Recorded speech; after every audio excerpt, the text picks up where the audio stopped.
What's up everybody, Damon here, and in today's gaming news, Elden Ring's long-awaited expansion finally has a release date and price. Those 4 Xbox games coming to other platforms have been revealed, along with dates, and a slew of classic games have been announced for modern platforms. This is your Daily Fix.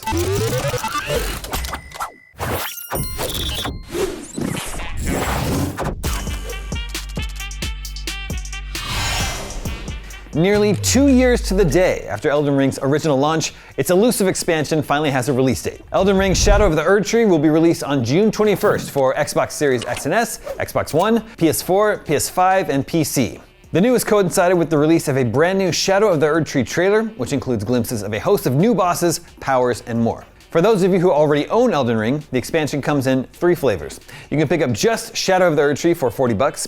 There's also a premium bundle that includes an art book and soundtrack for $50, and a collector's edition that includes a statue of Mesmer the Impaler for $250. Wow. Now, if you haven't played Elden Ring yet, know that the base game is required to play the expansion. You can get it bundled with the base game for $80, so new players are getting a better deal. As for how big Shadow of the Erdtree will be, Hidetaka Miyazaki, director of Elden Ring, explains, the setting of Shadow of the Erdtree is a brand new land. It's a brand new map separate from the lands between. And it takes place again on an entirely separate, physically separate map, so it will involve a warp of sorts to get there. We think players can expect a similar experience to what they had with the base game. This is going to be structured in a similar way, as you said, with open field maps, with large-scale legacy dungeons, and with small to medium-scale legacies as well. So we hope players will enjoy this same sense of scale and sense of adventure throughout that structure. If you think in terms of scale or size, it's probably comparable, if not larger than, the area of Limgrave from the base game. So there we go, the long-awaited Elden Ring DLC will be out June 21st. The only other game with a release date that day at this time is Shin Megami Tensei 5 Vengeance. Moving on, as revealed during the Nintendo Direct earlier today, Pentiment will be the first of the 4 Xbox games coming to other platforms tomorrow, February 22nd. In addition to Switch, it's coming to PlayStation 4 and 5. Hi-Fi Rush will arrive on PlayStation 5 on March 19th, while Grounded will come to PlayStation 4, 5, and Nintendo Switch on April 16th. And the latest reveal is that Sea of Thieves will be arriving on PlayStation 5 on April 30th, and like Grounded, will support crossplay. Xbox officially addressed its future business plans, including in regards to platform exclusivity, last week in a podcast where Microsoft Gaming CEO Phil Spencer revealed that 4 Xbox exclusives would be headed to other platforms, but didn't say what they were. At the time, The Verge reported that they would indeed be the 4 games confirmed today. Spencer did say that Indiana Jones and the Great Circle and Starfield are, as of now, still set to be Xbox exclusives, contrary to some reports. Even still, he didn't rule out a PS5 release for either, telling The Verge, "I don't think we should, as an industry, ever rule out a game going to any other platform."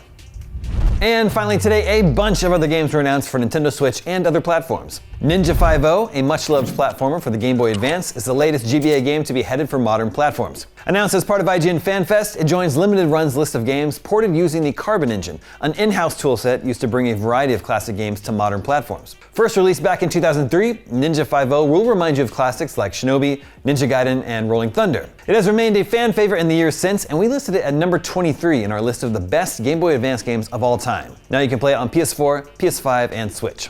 Disney's Epic Mickey is getting a remake for Nintendo Switch later this year called Epic Mickey Rebrushed. The synopsis reads, join Mickey Mouse on a colorful adventure as he traverses Wasteland, a world inspired by Disney classic stories. Play the 2010 classic along with a variety of upgrades in this enhanced remake of the action-adventure 3D platformer originally released on the Wii console. The original Epic Mickey was a Nintendo Wii exclusive and received an 8 out of 10 from IGN.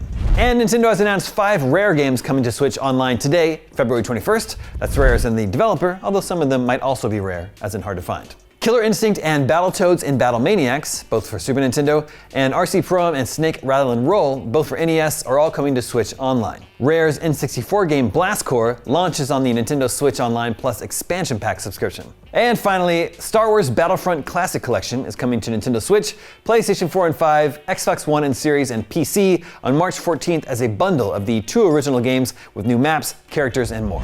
Even more games were announced at today's Nintendo Direct, so for the full list, hit up IGN.com. And that is your Daily Fix for Wednesday, February 21st. Now, IGN's FanFest is finally here. Make sure to tune in all week long for exclusive interviews, trailers, gameplay, and more from the biggest names in games and entertainment, including Dune Part 2, Godzilla Kong the New Empire, to anime such as Oshi no Ko and Solo Leveling, to game exclusives like WWE 2K24 and Dave the Diver, along with reveals from Marvel Comics, TMNT, The Last Ronin 2, Re-Evolution, and more. We'll be streaming live on all of IGN's platforms from the main event event on Friday and Saturday, February 23rd and 24th, with even more reveals and surprises from fan favorite shows, movies, comics, and games. We'll see you there. I'm Damon Hatfield, and for all your video game news, stay tuned to IGN.